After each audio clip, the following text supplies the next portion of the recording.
Salut! Avant de commencer, j'aimerais te dire qu'il faut que tu me marques en commentaire tes histoires un petit peu paranormales. Parce que dans la prochaine vidéo qui va suivre celle-ci, ce sera dédié à toi et tes histoires. Alors lâche-toi, raconte-moi ta vie, raconte-moi tes histoires un petit peu paranormales. Parce que la prochaine vidéo sera dédiée à vous. Et je raconterai vos histoires. Salut à tous, j'espère que vous allez bien aujourd'hui. Je suis très contente de vous retrouver pour la deuxième vidéo de cette semaine spéciale Halloween. Enfin pour ces 2 semaines spéciales Halloween. Mais la première semaine, comme je vous ai dit, ce sont des vidéos sur des histoires, des films, etc. Et puis la deuxième vidéo, la deuxième semaine, ce sont que des maquillages que je suis très pressée de vous montrer. Aujourd'hui, je vous retrouve pour vous parler des tournages maudits ou des légendes urbaines. Donc ce sont des malédictions qui se sont produites sur des tournages. On sait pas trop si c'est le concept du film qui a maudit les gens ou si c'est juste des légendes ou du hasard tout simplement. Aujourd'hui je vais vous parler de 2 films, les Poltergeist et La Malédiction qui est un autre film. Je vais commencer tout de suite par vous parler des films. D'abord Poltergeist. Le premier film est sorti en début juin 1982. Poltergeist de Tobe Hooper fut vraiment un énorme succès. Le premier incident a eu lieu avec le jeune Oliver Robus qui joue le petit enfant le petit-fils de la famille dans le film et qui manqua de peu d'être vraiment étranglé par le clown dans la scène où il se fait étrangler par le clown. La première tragédie eut lieu le 26 septembre 1982. Donc c'est l'actrice Dominique Dunne qui joue la fille aînée dans le film et qui est victime d'une tentative d'homicide par son conjoint. Et donc il n'arriva pas à la tuer sur ce coup là, mais il la tua début novembre, toujours par strangulation, comme il avait essayé déjà la première fois. Vous allez me dire mais quel rapport avec le film si son copain est complètement taré? Sauf que le détail qui cloche, c'est que pour étouffer les cris de sa victime, ce mec avait mis la musique à fond sur sa chaîne IFI et c'était la musique c'était la bande originale du film Poltergeist. Ensuite sur le tournage de Poltergeist 2, sorti en 1986, une partie des participants au film, du casting, etc., de la production, ont découvert des cadavres parmi les autres, des vrais cadavres. C'est l'acteur qui est aussi un chaman, Will Sampson, qui exorcisa un peu le lieu pour apaiser les esprits. Sauf qu'apparemment ça n'a pas vraiment marché puisque l'année suivante il est décédé des suites de graves complications post-opératoires liées à une transplantation. Ensuite c'est l'acteur Julian Beck qui joue le révérend à l'origine du mal qui décède en 1985 à cause d'un cancer de l'estomac. Début 1987, la jeune actrice Heather O'Rourke, elle tombe malade et elle doit subir des traitements pendant le tournage de Poltergeist 3 qui se déroule à Chicago. Donc après en rentrant en Californie, elle semble s'être remise de toute sa maladie.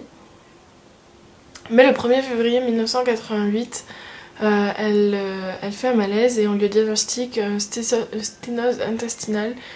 Elle est opérée d'urgence et elle meurt à 12 ans d'un choc septique. Voilà toutes ces morts un peu tragiques pour le film des Poltergeist. Alors moi je trouve que ça fait beaucoup de morts pour un seul film, tous tournés autour d'un film. Mais après je pense pas que ça puisse être une malédiction.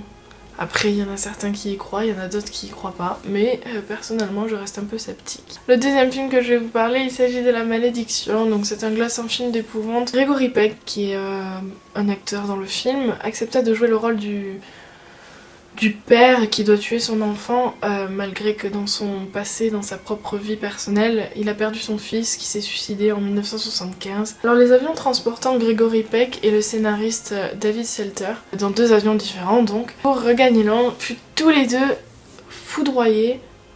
J'allais dire foudroyé par la foudre, mais non, foudroyé tout simplement. Lorsqu'il était à Rome, le producteur manqua de peu de se faire foudroyer. Il eut aussi un accident de voiture sur un tournage en Angleterre. Différents Rottweiler engagés pour le film, qui était dans une scène, enfin pour protéger le petit garçon, les sœurs se sont fait attaquer malgré qu'ils étaient très expérimentés et ils étaient vraiment très prudents par rapport à ces chiens. Le restaurant de l'hôtel dans lequel dormait David Neufeld et quelques membres du casting fut victime d'un attentat perpétré par l'IRA. Après avoir tourné quelques scènes en Israël, Gregory Peck devait rejoindre l'Amérique à bord d'un jet privé, mais il annula au dernier moment pour des causes tout simples.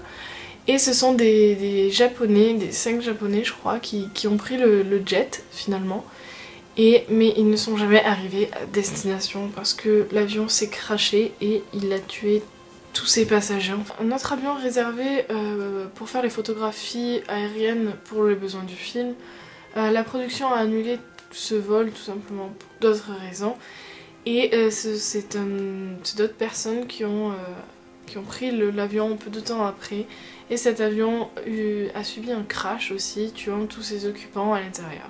Le lendemain de sa participation au tournage du film, un gardien de zoo fut tué dans son zoo, dans la cage des lions. Le 13 août 1976, un drame s'est produit. L'ex-responsable des effets visuels John Richardson et sa femme étaient sur un tournage un soir de retour vers leur hôtel en voiture. Ils ont eu un accident de voiture à cause d'un camion.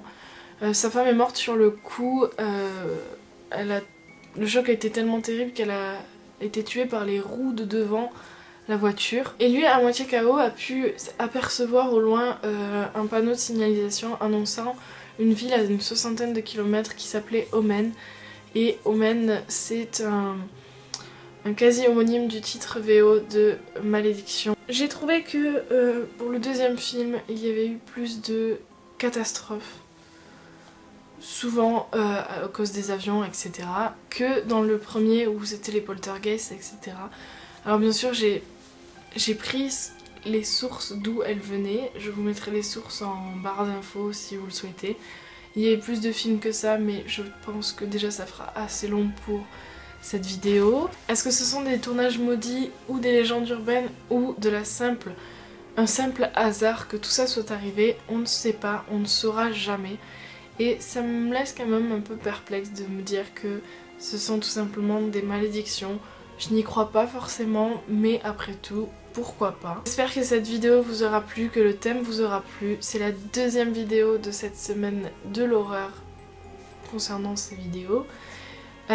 Comme je vous ai dit dans la précédente vidéo, racontez-moi en commentaire vos histoires un petit peu paranormales, un petit peu qui font peur, parce que je me ferai un plaisir de les citer dans la prochaine vidéo. Je vous laisse avec ça, je vous dis à bientôt, je vous fais très gros bisous, et puis c'est tout.